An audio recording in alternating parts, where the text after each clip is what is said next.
Hello and welcome to the Checkpoint Reach podcast. I'm your host, Luke Elder. Today I'm joined by Matty. How you doing, mate? Good, thank you. Good. It's good to be back. Yeah, it's good to have you. It feels like an eternity now since I was last on the podcast, but Has here been I a am. while. Has been a while, and if you guys don't know, Matty is the OG. He was one of the original co-hosts, and we got him back. Here he is, Matty. Me and Matty are probably going to be doing a podcast, I don't know, like once every 2 weeks or something, just to round up news that we want to chat about, something like that. So it's going to be light and casual, and something you can look forward to. You'll be seeing more of Matty then on the channel as a result, so get used to that lovely blonde streaky hair. No, they've got to love it. They've got to love it because there's no barbers open. So if they don't love it, it's tough. Rest in peace. But yeah, we're here today to talk some gaming news and stuff like that. So before we do get into this, please give us a like and subscribe to the channel. Help us grow and all that good stuff. If you want to join our Discord, links all in the description below. And we're building a bit of a community there so you can get in some discussions, maybe play some games with us online because we are streaming at the moment. Currently Tuesday, Wednesday and Thursday nights at 11 PM GMT. YouTube and Twitch. Playing some Football Manager, but you know that's going to be changing in the future. Mixing up streams and whatnot, so yeah, do look out for that. But the first topic we're going to jump in today is actually the Mass Effect Legendary Edition will dial down the butt shots, and little tag here, some fans are butthurt, which is an understatement, I think. This is an article from Polygon, and it said Bioware announced the release date and new details for the much anticipated Mass Effect Legendary Edition this week. While the biggest updates in the remaster to the series are cosmetic, one specific change piqued the interest and ire of fans. The remaster will alter camera cuts that focus on characters' butts. Now this specifically as well is to do with Miranda's butt. There's a picture of Miranda's butt there for you. Bioware cut some of the questionable camera angles out in Mass Effect 2, like the ones focusing on Miranda's butt, and the gamers are mad, and it's safe to say people are not happy with this. And this came after, I think it was a discussion between Kevin Meek here and project director Mac Walters at Bioware, and they were discussing how they can make changes because they didn't see the point of the angle showing Miranda's butt. So, Matty, what do we think of this? I mean, I guess there's two different camps as to why you'd be disappointed. I mean, I'm in the camp that I'm disappointed, but I'm disappointed because they're messing with the original game. You know, I was under the impression that the Legendary Collection was just going to be a new, you know, lick of paint basically for the first three games, which is, you know, much needed, especially for Mass Effect 1. I mean, Mass Effect 1 is very dated compared to the other two. Yeah, it really is. I just don't think there's any need, and I don't know why they felt the need to publicize it either. It's like, you know, they could have just even if they did want to change it. I mean, just don't tell people. Yeah, just why, do it. Why turn it into a news story? I'm pretty sure no one would have noticed if you didn't tell people.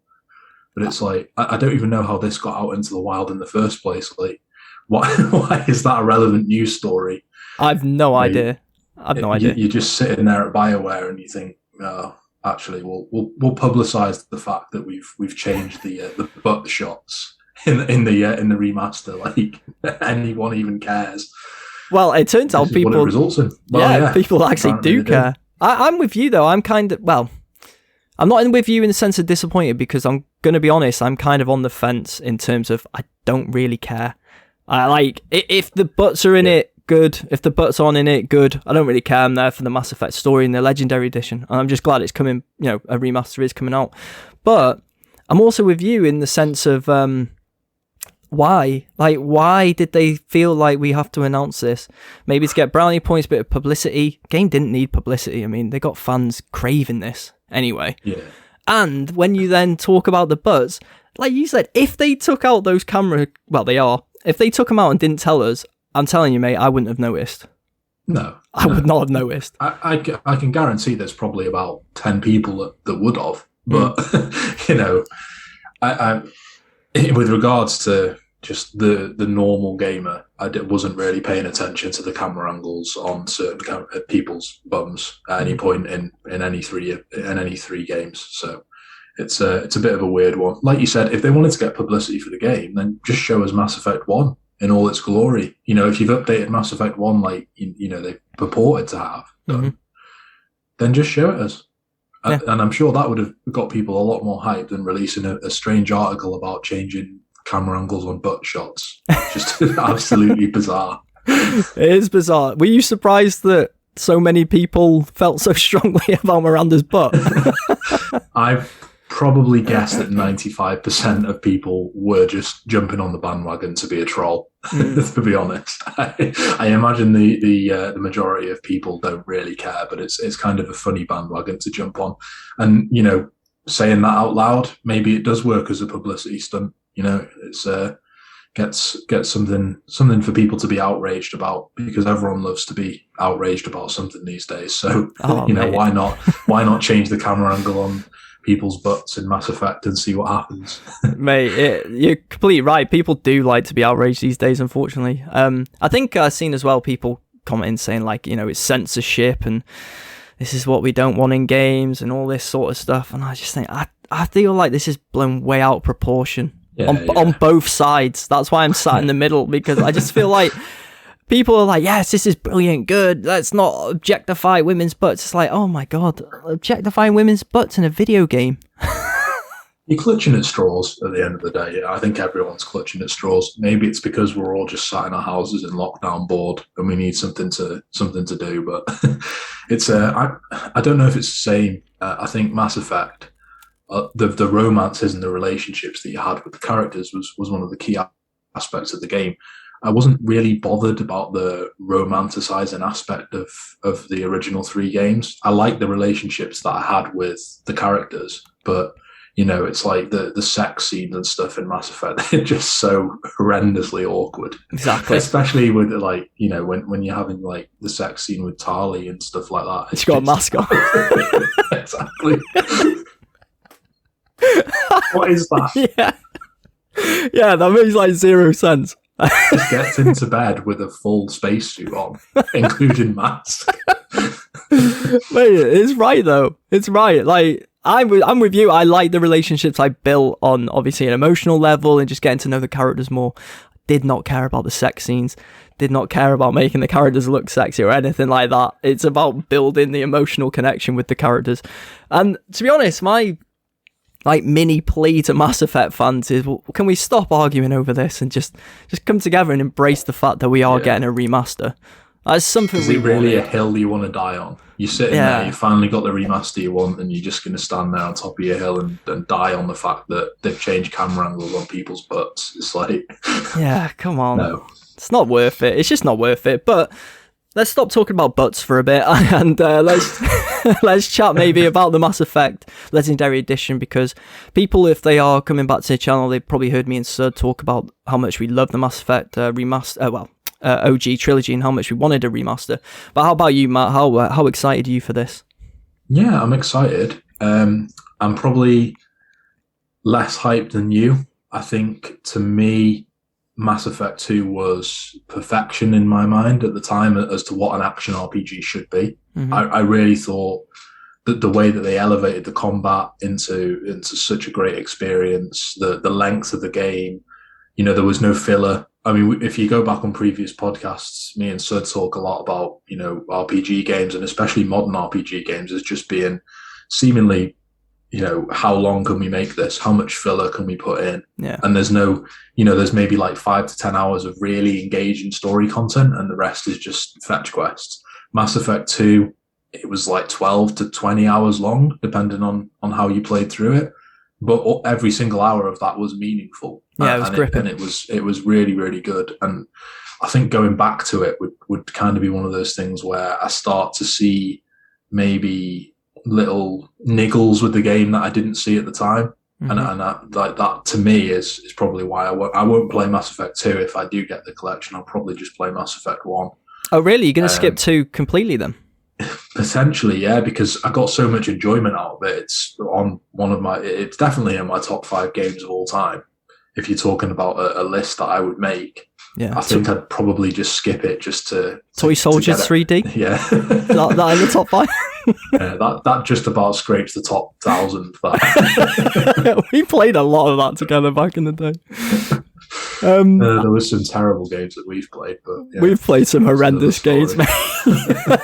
That is another story. That's what going to Blockbuster every week and just renting a random game gets you. A lot of bad games. R.I.P. Blockbusters, the good old days. But to be fair, I'm shocked that you're going to skip 2 all entirely because, like you've just touched on, this one of your favourite games, so I thought you would be excited to jump back in, to be honest.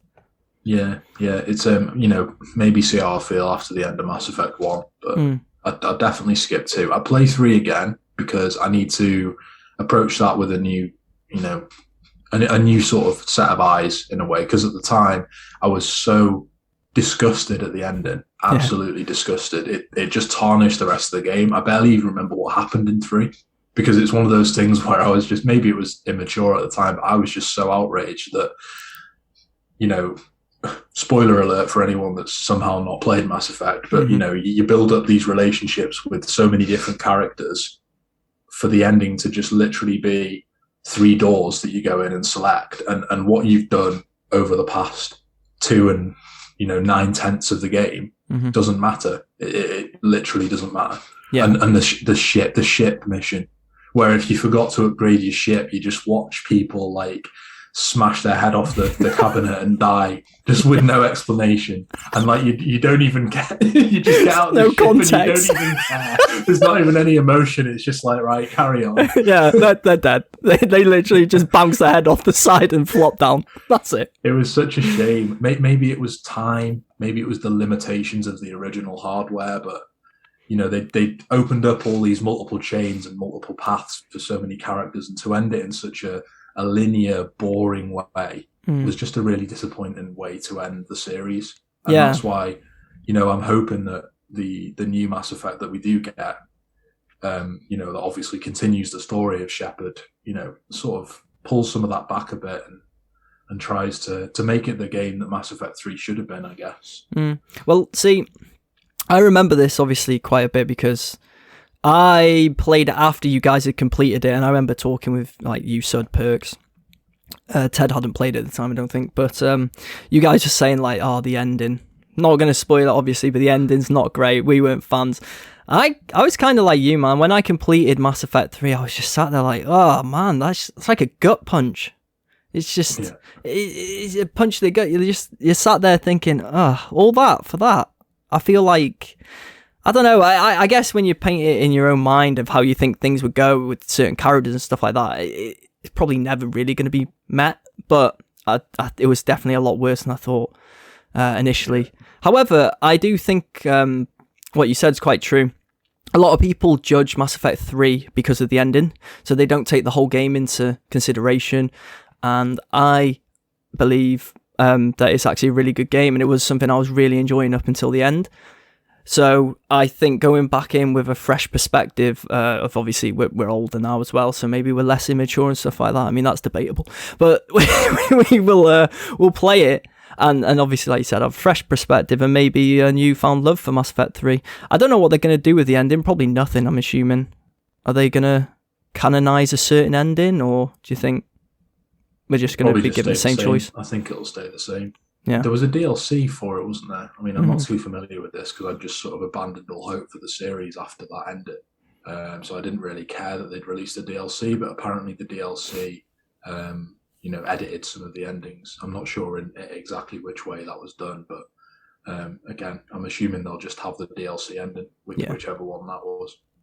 Yeah, I mean, I'm assuming that'll be the case. One of the good things, though, that we have heard about the Mass Effect Legendary Edition is the fact that apparently they are making quite a few tweaks to Mass Effect 1 combat and stuff like that, as well as the Mako. Thank God.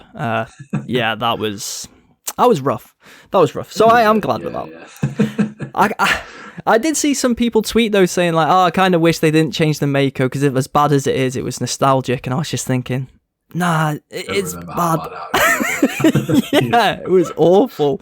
So I am glad with that, and I'm still excited for it. So yeah, we'll see how the Mass Effect Legendary Edition pans out, but I'm sure it's something we'll talk about on the channel when it does come out. Anyway, let's move on though onto the second topic of the day, and it's another game we have highly criticised in the past.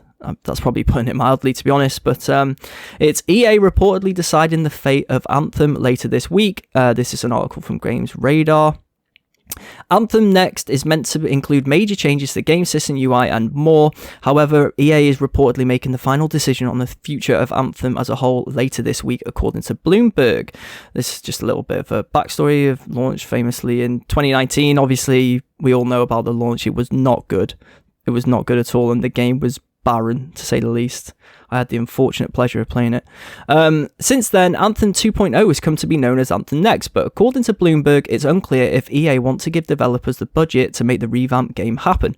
The author of last year's blog post detailing the future of Anthem, executive producer Christian Daly. Oh, that's a legendary name for me and you, Matt.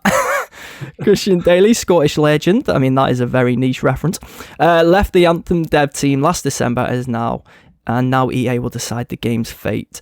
So, what do you think of this? Do you think that Anthem deserves to be, taken out to the back like old Yeller? Or do you think it should be given a bit more budget to bring in the necessary people to, take Anthem Next into the future? It's tough to say, really, for me, because obviously the release date of Anthem was 2019.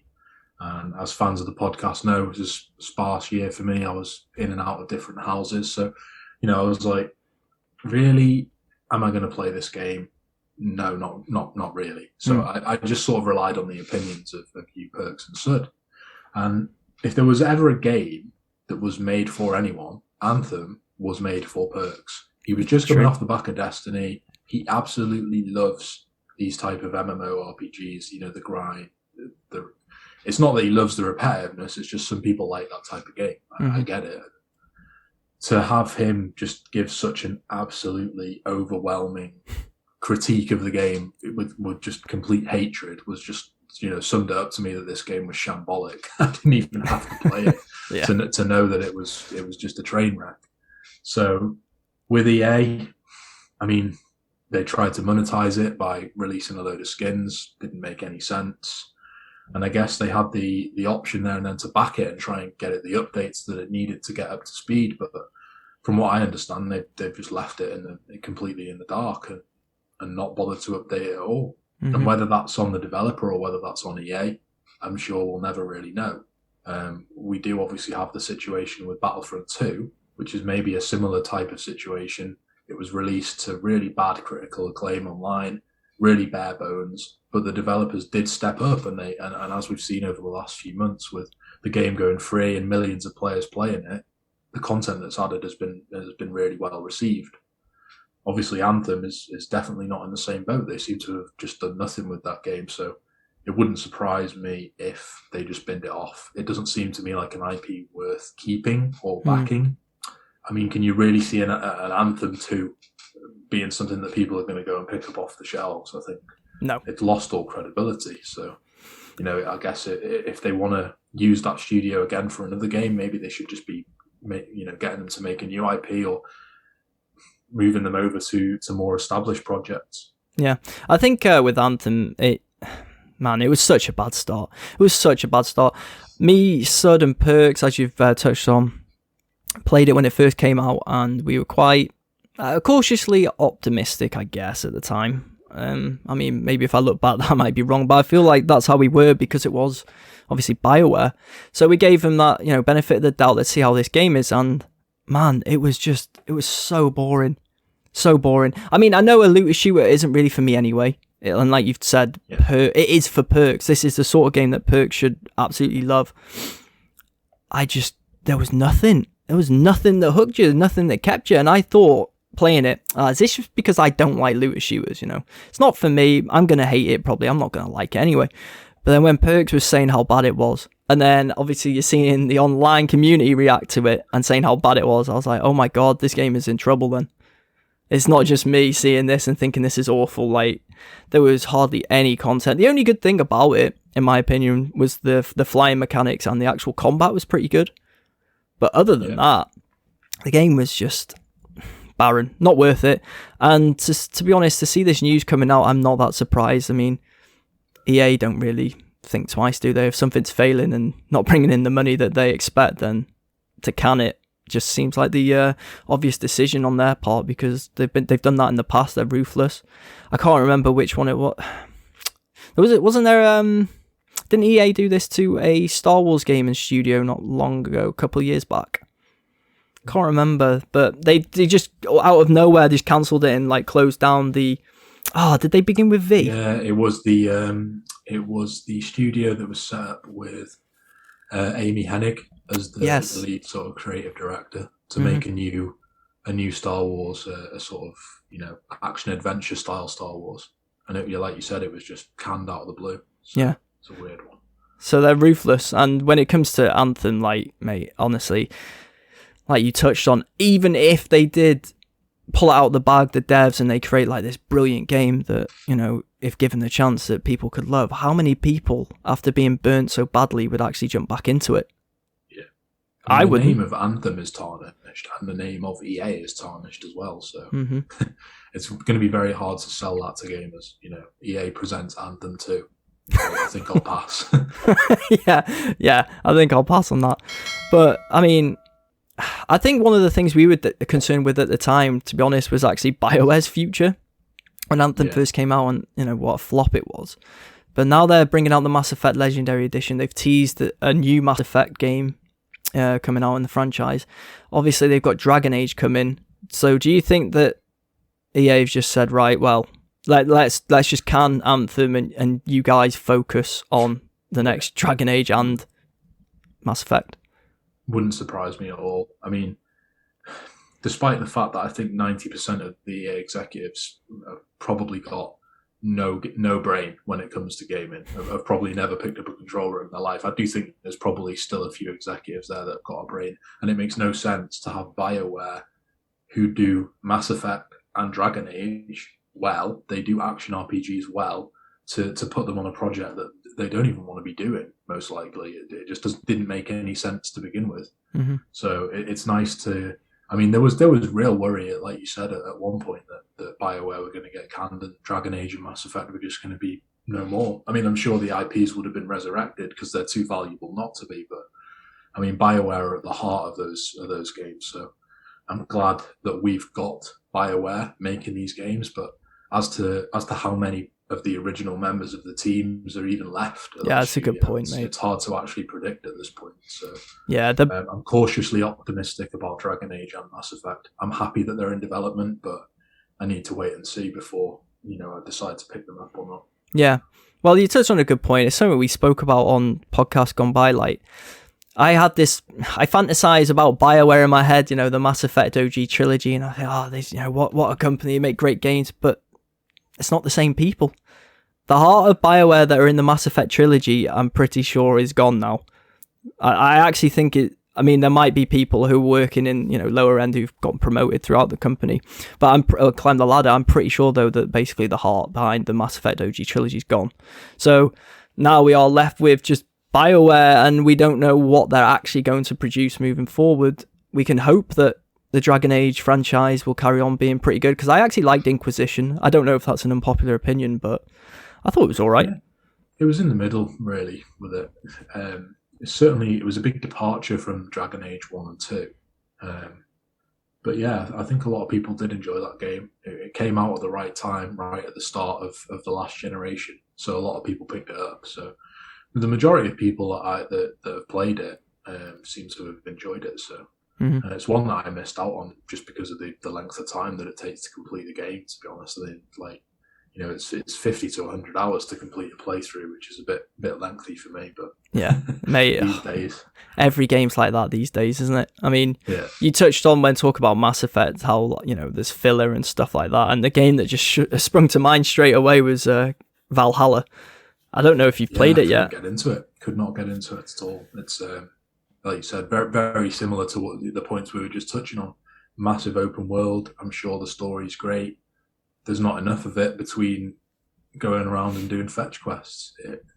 It's not for everyone. I'm surprised that a lot of games try and carry on doing this, to be honest. I think it's there's almost this fear with developers and with publishers that a 10 to 15 hour game can no longer exist. You know what I mean? It's like you're either a service game that people with online that people are going to contribute money to on a sort of pay for skins basically, or season pass, battle pass, whatever moniker you want to put it under, or you're a 100-hour RPG. There's no middle ground, and that AAA 8 to 12-hour game seems to slowly be dying in our industry, which is a real shame because they are some of the best crafted games ever made. Instantly BioShock springs to mind, Mass Effect 2. These were sort of commonplace, in sort of 2007 to, 2015. But they seem to be gone. It seems like they are slowly dying, Yeah, you do make a good point. Nearly every game that seems to come out these days is just what you touched on. There's this massive RPG that just takes like 50 to 100 hours to complete with a lot of filler and not enough substance. Or you get these online service games that, I guess I do play some of them, obviously, but I don't want to always play them. I'd love to pick up a linear, story-driven game and just enjoy it for what it is. And like you said, the 10 to 15 hour mark, get those games back, man. I miss them massively. There's a massive hole. You're right. There is a massive hole in the industry for them. Maybe we should make our own. Yeah. We'll raid EA, the skips behind EA where they've thrown all their members of staff that they've just sacked from the Anthem division and lure try them and get them to make a 10 to 12 hour game for free. For free, yeah. Great proposition for you. But no, man, you're completely right. That's something me and Sud have complained about as well on the podcast in the past. It's just, we need them. We need them. And plus, to be fair, me, you, Sud, Perks, Ted, Pazzo, we're all getting a bit older now. You work, you work all day, and the last thing sometimes I want to do is pick up a game and think, it's going to take me 50 hours to see this through. It feels like I'm doing more work on the game sometimes than I am at work. I'm sitting there just grinding to do one side quest. It's taken 2.5 hours. I've got nowhere, and it's like, right, well, it's time to go to bed now. I'm not going to be playing that game again tomorrow. And that's basically the state that Assassin's Creed Valhalla was in for me. Sure, it's a good game. Sure, the mechanics are polished. I'm sure when you finally get to the story, it'll be great, but it's just there's just too much of it, and it's not always a good thing.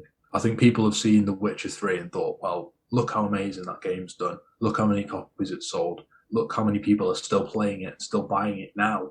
But the difference is with The Witcher 3, every bit of content in that game feels handcrafted for the player. It doesn't feel like pointless fetch quest. Everything feels well made and well crafted, and that's an absolute, just full marks to CD Projekt Red, because that is one of the best, I believe, the best developed games ever made. It's just so good. There's so much content, and so much of it is quality content. Agreed. But not every game can be like that. When you're churning out Assassin's Creed every 2 years, and people are making a 50-hour game, you're gonna get side quests that are boring. You're gonna get some that are good, but you're also going to get some that just feel turgid and repetitive, and that's the way it's currently going with a lot of games.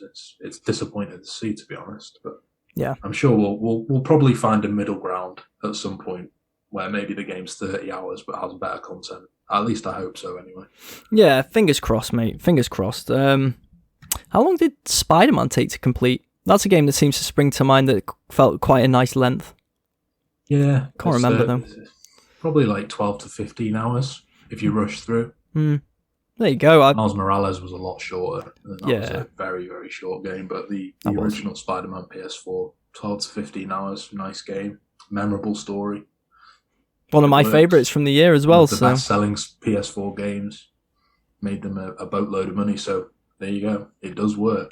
Yeah. These developers and publishers somehow seem to think that a 12-hour story game is dead, but if you look at Sony Studios, literally every single one of their first-party games is a 12 to 15-hour game, and they seem to be selling okay to me. So it's a bit strange. Yeah, that people somehow think they're just completely dead, like a completely crazy thing to think of. Oh, a 12-hour game? What's that? No, that's extinct. That. Get the filler in there. Yeah. Well, like you touched on, mate, they seem to do okay. So maybe more studios should think about doing it, because it would be nice. But anyway, let's move on to our last topic of the day, and that is to do with PS5 and even Xbox as well, scalpers.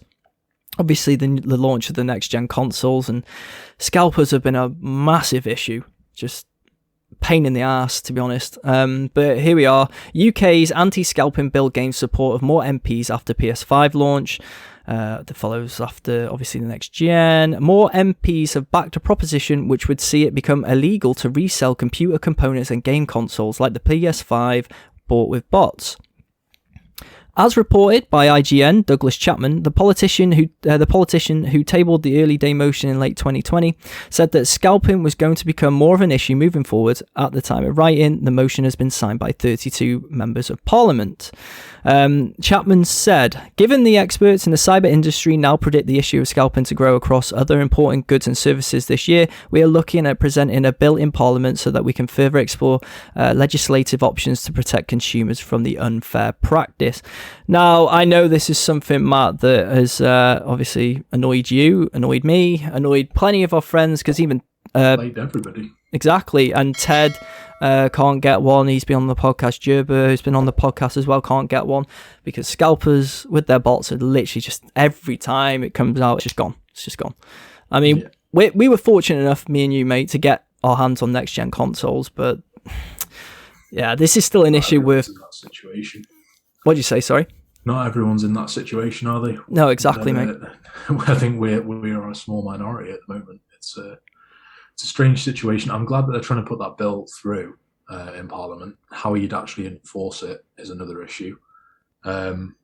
Just the issue in general is just a joke. I mean, we knew that the supply was going to be short going into 2021. We knew there was a pandemic. Mm-hmm. We knew everyone was hyped for these consoles. You know, it was the first time that a console was maybe on par with most gaming PCs at the moment. You know, I'm sure somebody has a $5,000 rig that's more powerful than the PS5 and the Xbox One, but for £450, you'd be hard pressed to find anything that could compete specs-wise, you know, with that spec sheet. So 100%. They're top quality pieces of hardware on both sides, and the way that these scalpers and bots have just completely taken control of the market, you know, just to flip them for £800-900, prey on mums and dads who, you know, can't sit there at work. They can't sit there refreshing an internet page all day. It's just a despicable act, to be honest. It's they're making a quick buck at the end of the day. You can say it's a free market and you can do what you want, but buying a console and reselling it for double the price isn't a business. Yeah. You know, you're not Alan Sugar. You just think an absolute joke. It's really, really annoying everyone at the moment. And the sooner legislation comes in to regulate the reselling of these consoles, the better. Because obviously, you know, more of them can get into the hands of actual gamers. Yeah, who actually want to play games. Yeah. I think, this is going to be interesting. Like you touched on, I don't know how it would actually play out once legislation comes in. I'd assume that the companies would have to, you know, obviously these resellers that people use like eBay, Facebook Marketplace has even been ones I've seen on there. Obviously, I don't know what else. You got Gumtree, places like that in Britain, whatever. Add in whatever you want, wherever you are in the world.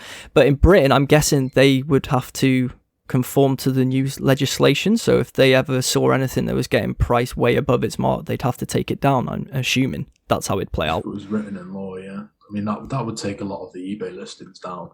eBay's the main one, really. Facebook and things like that. I think a scalper's a lot less likely to sell something on Facebook, especially if it's collection in person, because, you know, they don't want to meet people in person. People would definitely threaten them. Yeah. So it's not going to be Facebook. It's mainly eBay where these are being sold. Now, I don't think eBay are currently doing anything wrong. As much as I despise the fact that people are selling things for £900, it's supply and demand at the end of the day, and eBay are a business, and they're getting commission from every single one of these sales. So I don't blame them in a way for not taking it down, but the sooner that legislation is in place, the better, because the majority of the consoles that are being sold, in my mind, are being sold on eBay. Mm-hmm. So the sooner some sort of legislation comes into place, the better. And they'll just the scalpers will rinse their stock. You'll see them all go for like just flat retail price, and then we can just get on with our lives and get back to normal. It's a shame, really. I think the biggest thing, as being someone who's worked in brick and mortar retail myself, a game for 3-4 years, despite the fact that game is a complete and utter rip-off of a shop. You go in there and games are 60 quid, and then you look on Amazon and it's 45 quid. Yeah. The one thing that they did have going for them was consoles. I think most people who bought a console would go to a brick and mortar store to buy it, to have the convenience of being able to take it back and the ease of pre-order, as opposed to having to, go on Amazon and fight or, bots to try and secure a pre-order. You could just walk into game, put a 20 quid deposit down, and then it was like, right, that's it, done. I'm secured. Yeah. And that was a much easier, safer way to do it. And the fact that option's been taken away because of COVID has really contributed to this. It's like people don't know how to get hold of these consoles, and the ones that do are caught in a never-ending refresh battle to try and get through pages and pages and pages of queues and error 404. And mate, it was horrible. Crashing every single time you try and check out. The websites can't cope. They're basically, it's the equivalent of being DDoSed. Yeah, essentially. The amount of people that are refreshing and using bots to refresh the page thousands of times. It's a surprise the websites can cope at all, to be honest. Yeah. Well, many of them crash, don't they, as a result of not being able to, and then people miss out again. And obviously the bots have already done their job at that point, usually, and pretty much taken up all the stock. When it comes to this, like you touched on, obviously the pandemic's played a massive part. Because I thought back, I remember when it first happened, I remember saying, like, God, I do not remember it being anywhere near this bad when the Xbox One came out. But obviously there was no global pandemic, so that plays a part. But I think the similar thing, I might be wrong, but I think a similar thing happened with the NVIDIA graphics cards, didn't it? Weren't Scalpers bad there as well? As soon as that came out, obviously stock very limited. Again, high value tech items are being targeted. I mean, it's an easy target. There's a lot of people who are gaming at home who really, these technology items in the modern day environment have become the most desirable thing. Your mobile phone, your games console, your graphics card. But they're the things that you save for. They're the things that you save up by spending 20 quid on a weekly shop at Aldi. Everyone's saving up their money so that they can afford these high-ticket, expensive electrical items. That's True. Always the way it's going to be. And when you have saved up the money and you can't get it, it's just infinitely frustrating, especially for people around Christmas. I mean, I can't even imagine the the absolute devastation on my face if I was a kid at this point and I was like, I've been good. Santa's going to get me a PS5. Were you on the good list, were you? Probably not, but let's just say, for argument's sake, this year I am. Get a PS5, it's finally coming, and then it gets to Christmas Day, and you don't get your PS5. And it's get a lump of coal. Dad, why does Santa hate me? Because you've been a little shit. Now, shut up. Mate, I never thought I'd hear the day when Matty Cheatham would be feeling sad on the part of little Jimmy's. Yeah, you got to feel for him a little bit. I mean, to not get your console at Christmas, that's like, we know the best part of Christmas is getting your games and or your console. So to have that taken away is just devastating.